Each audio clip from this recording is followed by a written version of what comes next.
बच्चों, आज मैं आप लोगों को क्लास सेवन्थ का हिंदी चैप्टर 20 यशस्विनी, क्या नाम है, यशस्विनी कविता को पढ़ाने वाला हूँ समझे। और बेहतरीन तरीके से आपको बताऊंगा कि एक नारी को किस तरह सम्मान मिलना चाहिए। जिस तरह हम उस नारी से जो उम्मीद रखते हैं वो उम्मीद ना रख के उसे पढ़ा लिखा कर क्या बनाना चाहिए, मदर टेरेसा जैसा बनाना चाहिए, इंदिरा गांधी जैसा बनाना चाहिए, लता मंगेशकर की तरह बनाना चाहिए या कल्पना चावला की तरह बनाना चाहिए, इन सब के बारे में जानेंगे और आज इसका अर्थ भी समझेंगे, समझे ना। देखिए, यशस्विनी कविता का अर्थ भी पढ़ेंगे, जिसके लेखक जो है लेखक बेबी रानी है। कौन है लेखक? बेबी रानी। इसमें कवित्री हैं, कवित्री इसको कहिएगा कि बेबी रानी। क्या कहिएगा? बेबी रानी। देखिए कविता पढ़िएगा कैसे, कहिएगा कि मत उसके नभ को छीनो तुम, मत उसके नभ को छीनो तुम, मत तोड़ो उसके सपनों को, मत तोड़ो उसके सपनों को, वो दान दया की वस्तु नहीं, वो जीव नहीं, वो नारी है। ये तो वो पढ़ने का तरीका हो गया। और हमारे चैनल पर आप पहली बार विजिट किए हैं तो आप हमारे चैनल को सब्सक्राइब जरूर कर ले, क्योंकि आप इन सब का PDF पाना चाहते हैं तो आप हमारे मोबाइल नंबर 95 76 39 14 और 15 वाले नंबर पर जुड़ जाइए, या आपको डिस्क्रिप्शन में व्हाट्सएप का लिंक मिल जाएगा, आप वहाँ से भी जुड़ सकते हैं, समझे ना। अब आइए इसका भाव अर्थ पढ़ते हैं। क्या पढ़ते हैं? भाव और ताकि अर्थ इसमें क्या कहना चाहता है। यानी कवित्री कहना चाहती है कि पुरुष वर्ग को यह संदेश देती है, कवित्री जो है बेबी रानी वो पुरुष वर्ग को यह संदेश देती है कि तुम अपने पुरुषत्व के घमंड में नारी की निश्चित अधिकार पर अंकुश लगाने का प्रयास मत करो। जो नारी का अधिकार है, जो नारी का अधिकार है उसके पर अंकुश मत लगाओ। उसको जो अधिकार है वो मिलना चाहिए। उसे अपनी इच्छा की पूर्ति स्वतंत्र रूप से करने दो। मतलब जो स्त्री होती है ना उसकी इच्छा पूर्ति, जो इच्छा पूर्ति है स्वतंत्र रूप से करने दो। कैसा करने दो बाबू रे? स्वतंत्र रूप से करने दो, कोई दिक्कत नहीं होने दो, समझे ना। और कहता है कि क्योंकि वो नारी है, कोई उपहार की वस्तु नहीं, क्योंकि ये जो है ये नारी है, क्या है? नारी, कोई उपहार की वस्तु नहीं है। वह भी पुरुष के समान चेतनशील प्राणी है। मतलब जैसा पुरुष है वैसा कौन है? वैसा महिला भी है। वैसा कौन है? महिला भी है, समझे। तो आप उसको ऐसा सम्मान दो। अब अगला कविता पढ़ते। देखिए अगला कविता क्या कहता है। अगला कविता कहते हैं, अगर कर सकते हो तो कुछ भी तुम, तो कुछ ना करो बस यह कार्य करो। अगर तुम कर सकते हो तो कुछ मत करो, लेकिन एगो कार्य करो। क्या करो? एगो कार्य करो। जो चला गया पर अब जो है, जो चला गया तो चला गया, लेकिन जो अब है उसको संभालना आर्य करो। जो चला गया बीत है उसको छोड़ो, जो अभी है उसको संभालो, उसको आर्य करो, उसको इकट्ठा करो, समझे। इसका अर्थ देखिए, इसमें कवित्री कहना चाहती है कि पुरुष वर्ग से आग्रह करती है, पुरुष वर्ग से क्या करती है? आग्रह करती है कि बीती हुई बातों को भूलकर आर्य संतान की भांति, आर्य संतान की भांति मानवतापूर्ण व्यवहार करो। मानवतापूर्ण क्या करो? व्यवहार करो, ताकि एक सभ्य समाज की स्थापना हो सके, ताकि एक सभ्य समाज की स्थापना हो सके।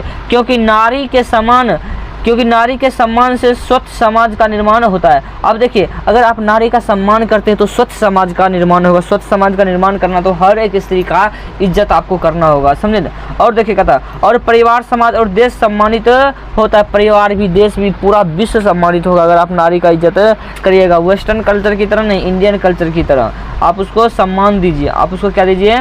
सम्मान दीजिए। अब देखिए कहता है आगे कि क्या दादी नानी चाची माँ, क्या दादी नानी चाची माँ बस यह बनकर है रहने को। एक लड़की से कवित्री कहती, क्या रे पगली, तुमको क्या सिर्फ दादी बनना है? क्या सिर्फ तुमको नानी बनना है? क्या तुमको चाची बनना है? क्या सिर्फ तुमको माँ बनना है? बस यही बनकर रहना है तुमको? बल्कि कहो, आगे कहता है कि निर्जीव नहीं, वो नारी है, निर्जीव नहीं है। निर्जीव मतलब जिसके अंदर जान नहीं है, वो जान वाली नहीं है, बल्कि उसके अंदर नारी है, नारीत्व का गुण है, समझे, उसके अंदर जान है। कहता उसे टेरेसा बन दो। ये देखिए, टेरेसा बन जीने दो। उसे कैसा बन दो?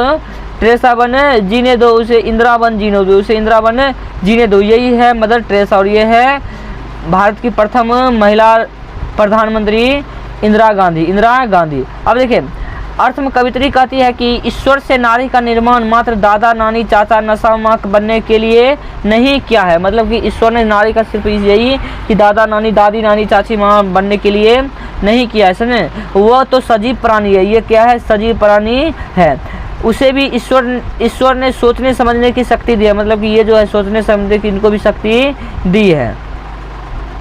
अब देखिए अब आगे कहता है कि वह कोई निर्जीव वस्तु नहीं है, इसीलिए उसे मदर टेरेसा तथा इंदिरा गांधी जैसा सम्मानित जीवन जीने के लिए पुरुष लोग प्रेरित करें। पुरुष लोग क्या करें? प्रेरित करें। अब देखिए कहता हाँ तोड़ो उस बेड़ी को, मतलब जंजीर को, हाँ तोड़ो उस जंजीर को जिसने नफरत की कड़ियाँ हैं, जिसमें नफरत की कड़ियाँ हैं। फिर पंखों को खुल जाने दो, फिर पंखों को खुल जाने दो और पक्षी की तरह उसे कल्पना बन जीने दो। ये देते कल्पना बन जीने दो, उसे लता बन जीने दो। ये उसकी लता है, मतलब कि लता गीत गाने में एक्सपर्ट है, समझे। इसकी आवाज़, मधुर आवाज़, इतनी सुंदर आवाज़ आपको मिलेगा कहीं नहीं, बहुत सुंदर आवाज़ है, समझे इसकी।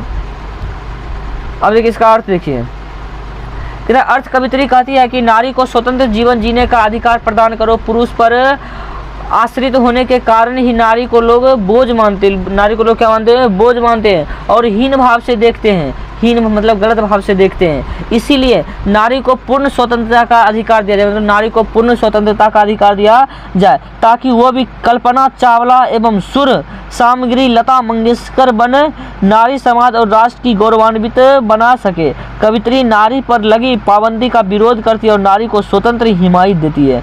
नारी को कैसी हिमायत देती है, स्वतंत्र हिमायत देती है। कहता पग नुपुर कंगन हार नहीं, पग नुपुर कंगन हार नहीं, तुम विद्या से श्रृंगार करो। तो मैं पायल झुमका कनवाली ये सब मायने नहीं रखता, तुम विद्या से श्रृंगार करो, किताबों कॉपियों कलमों से श्रृंगार करो, नॉलेज से श्रृंगार करो, समझे ना।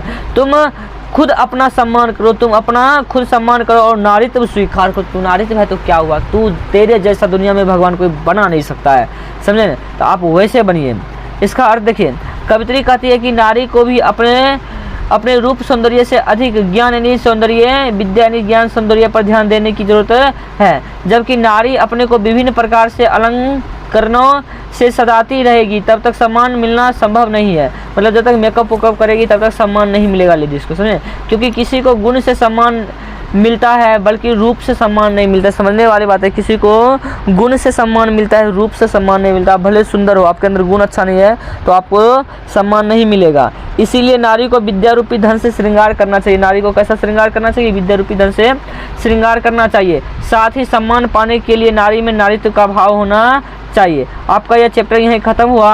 अब इसका क्वेश्चन आंसर पार्ट 2 में करवा देंगे। कहाँ करवा देंगे बाबू रे, पार्ट 2 में करवा देंगे। अगर हम मेरे चैनल पर पहली बार विजिट किए तो आप हमारे चैनल को सब्सक्राइब करें, कमेंट करें और हमको जरूर बताएं कि यह वीडियो आपको कैसा लगा। वीडियो देखने के लिए धन्यवाद। नेक्स्ट वीडियो के लिए